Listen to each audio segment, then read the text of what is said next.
우선, 자기 우선, 여전히 죄 가운데서 벗어나지 못하는 죄인으로 여기 존재하는 거다. 이런 얘기를 전도의 그 프로그램에 보면 나오잖아요.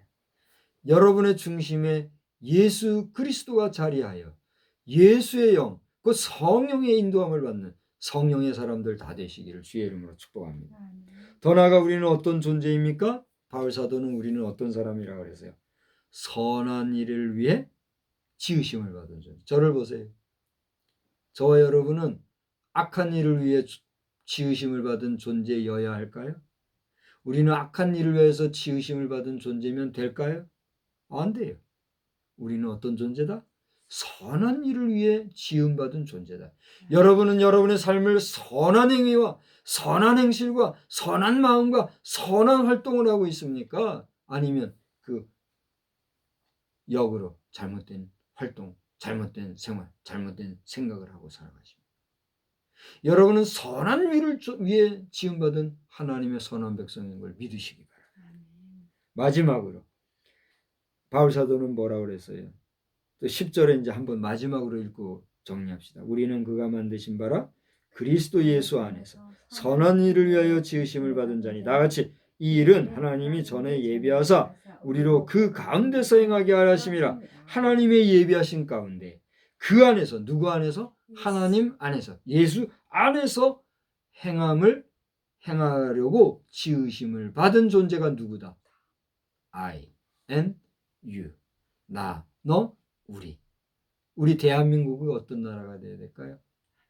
하나님의 일을 하기 위해서 지으신 받은 하나님의 나라, 하나님의 백성, 하나님의 국민이 되어야 될 줄 믿으시기 바랍니다.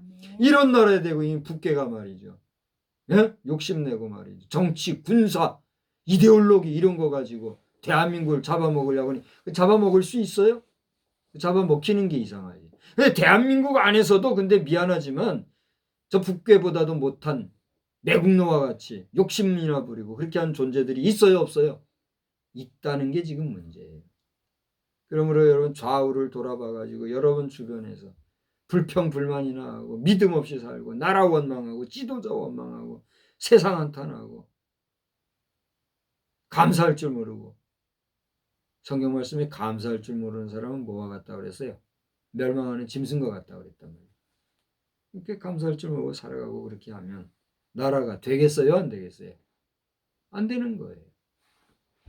오늘 낮 시간에 우리 마태복음을 보았고 지난 수요일 저녁에 누가복음을 보았는데 거기에서는 예수님께서 마지막 그의 생애 갈무리하는 쯤에 예루살렘을 입성하시면서 나귀를 타고 입성하는 가운데 그 무화과 나무가 열매를 맺지 못하는 그런 모습을 보고 성전을 정화하시고 나오면서 그 다음날 아침에 보니까 전날 얘기했던 무화과 나무가 열매를 맺지 못 이런 얘기들 쭉 했죠. 오늘도 또 낮 시간에는 뭔 말씀을 했어요?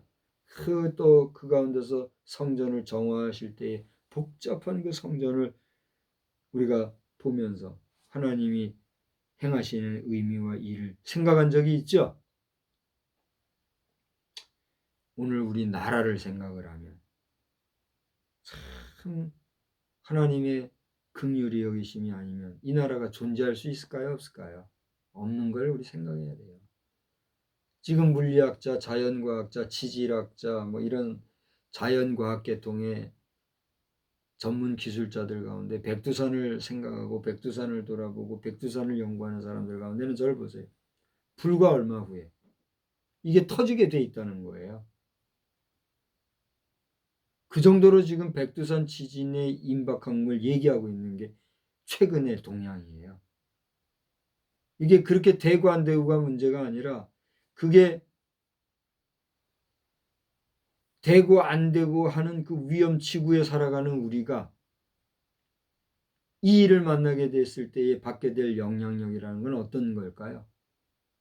이거 한반도만의 문제가 아니라 전 지구적인 문제라는 거죠. 이런 심각한 시기를 살아가는 우리가 오늘 제목처럼 긍휼이 풍성하신 하나님, 풍성하신 하나님의 긍휼이 여기심을 받지 못한다고 하면 우리의 존재함이나 존재한다 할지라도 그 존재함에 이 의미와 가치가 있을까요? 이유가 있을까요? 기가 막힌 노릇인 거예요.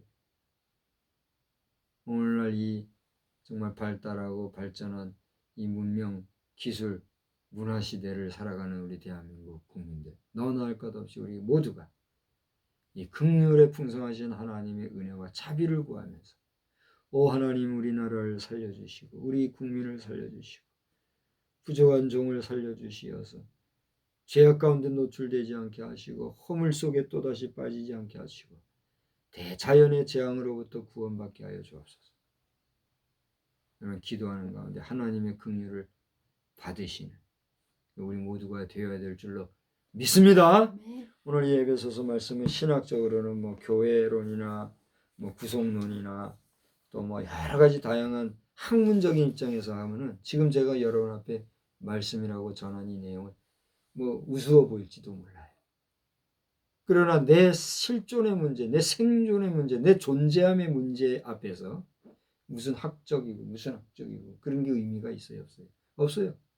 하나님 앞에 긍휼히 여김을 받지 않으면 그 모든 것이 의미가 있어요, 없어요? 없어요. 그것을 알고 우리 믿는 성도, 일반 평신도 여러분은 여러분의 일상 속에서 성결한 삶을 살아야 될 것이요. 또 우리 특별히 사명자, 목회자로 부르심을 입은 자들은 교만하지 말고 오만하지 말고 특권의식 그런 것 갖지 말고 정말 영혼을 사랑하는 뜨거운 마음을 가지고 주님 바라보면서 주님의 마음을 읽어가면서 온전히 주의 말씀으로 권면하고 훈계하는 그런 거룩한 삶의 연속이 되어야 될 줄로 믿습니다. 이번 한 주간은 이제 명절이 다가오므로 참 어수선한 시간이 될 것 같아요. 우리 여러 그 수고하시는 우체국 직원이나 또 택배업에 유통업에서 수고하는 분들 그 얼마나 힘들고 수고가 많으시겠어요. 그분들 또 여러 시장에서 상인 여러분들 할 것 없이 한 주간 동안에 어수선하고 복잡한 한 주간을 보내게 될 텐데 이때에도 하나님의 긍휼히 여기심을 기억하시고 죄 가운데 노출되고 빠지지 마시고 오늘 낮 시간에 본 것처럼 거기 도적의 구렬 강도의 소굴을 만들었던데 강도와 도적같이 그렇게 되지 말고 성결하고 경건한 백성으로 승리하는 우리의 삶이 되기를 다시 한번 주님의 이름으로 축복합니다. 좋으신 하나님 오늘 이 저녁 시간에도 긍휼에 풍성하신